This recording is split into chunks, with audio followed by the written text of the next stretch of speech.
Badan Meteorologi, Klimatologi, dan Geofisika (BMKG) memprediksi fenomena El Nino dan Indian Ocean Dipole (IOD) akan disebabkan kemarau panjang. Kemarau akan terjadi pada bulan Juli hingga akhir tahun 2023. Ancaman El Nino diprediksi akan mencapai puncaknya pada Agustus hingga September 2023. Bagaimana dampaknya terhadap ketersediaan air hingga produktivitas dan ketahanan pangan di Indonesia? Kita bahas.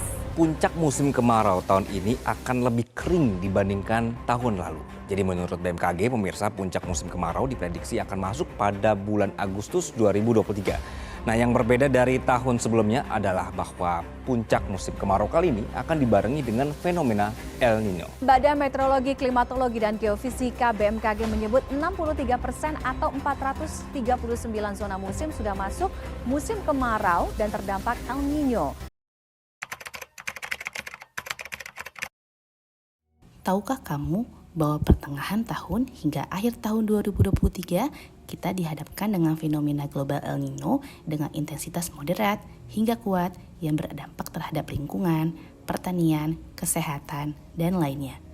Di Indonesia sendiri, tak terkecuali di Jambi, banyak dampak negatif yang terjadi, di antaranya suhu udara meningkat, kekeringan, krisis air bersih, kebakaran hutan lahan yang lebih lanjut berdampak pada buruknya kualitas udara di Provinsi Jambi.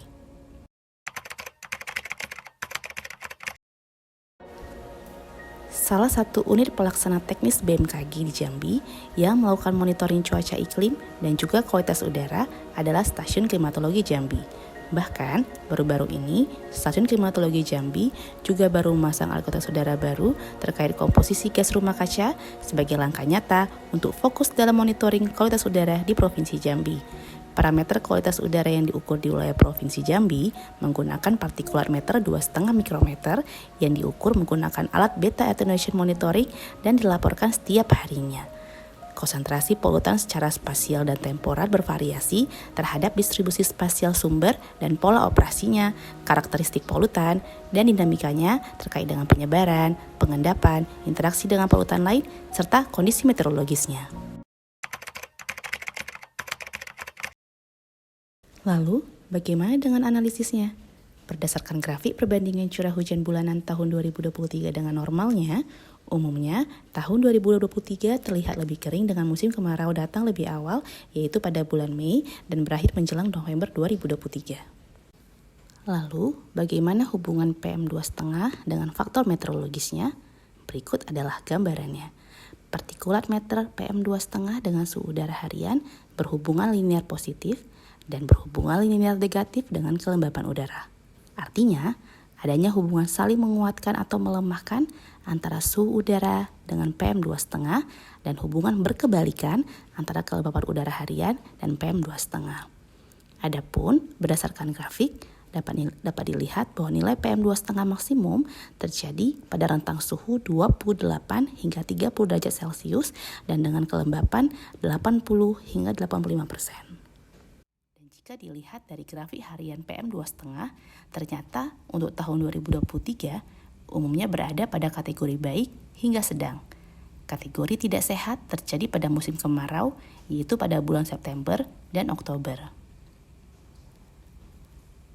Dan kalau kita bandingkan dengan grafik diurnal sebaran PM2,5, diketahui nilai maksimum PM2,5 terjadi menjelang malam hari, yaitu sekitar jam 19 waktu setempat, hingga jam 23 waktu setempat. Sebagai analisis awal, Stasiun Klimatologi Jambi berada di jalur lintas Sumatera, sehingga dapat diperkirakan jumlah kendaraan yang melewati wilayah penelitian umumnya lebih banyak, terutama pada sore hingga malam hari. Karena jenis kendaraan seperti truk pasir, truk batubara, dan lainnya sudah diizinkan untuk berlalu lintas. Selain jumlah kendaraan, kondisi PM2,5 mencapai maksimum umumnya pada saat suhu udara yang lebih rendah dan kelembapan yang lebih tinggi cenderung terjadi karena adanya lapisan inversi. Lapisan inversi menghambat sirkulasi atmosfer secara vertikal karena udara yang lebih dingin tidak dapat naik menembus lapisan inversi yang lebih hangat. Mengingat betapa bahayanya partikulat meter 2,5 ini dalam jangka waktu yang lama, Kemenkes menghimbau dan menerapkan strategi 6M 1S, yaitu: pertama, memeriksa kualitas udara melalui aplikasi atau website.